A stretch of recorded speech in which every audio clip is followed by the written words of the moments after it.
The stock market taking another sharp plunge today, down more than 500 points late this afternoon before finishing down 391.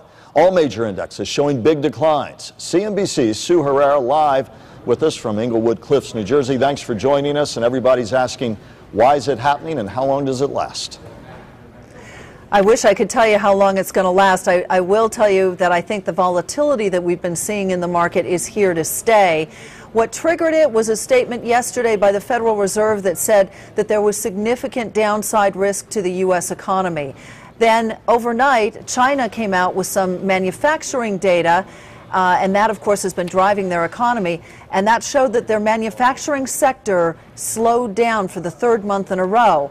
Now, most of the world has been relying on China to keep global growth going, and if they pull back in terms of their growth, it is not good news for the U.S. On top of all of that, if that wasn't enough, the European banks are still having some issues. We haven't worked out all the debt problems over in Europe, so it combined to be kind of a perfect storm, and investors voted with their wallets, and they decided to sell almost everything on the street today.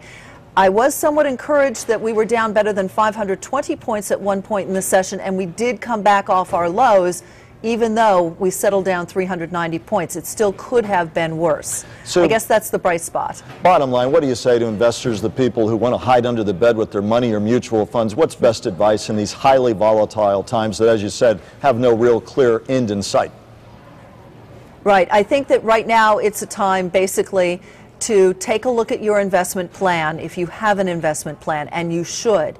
Stick to the plan. The volatility is here to stay, but if you have a long-term time horizon, say better than 10 years in this market, try and put the volatility aside and take a look at your portfolio probably once a quarter and decide whether or not you need to rebalance, in other words, go from one particular group in the market to another.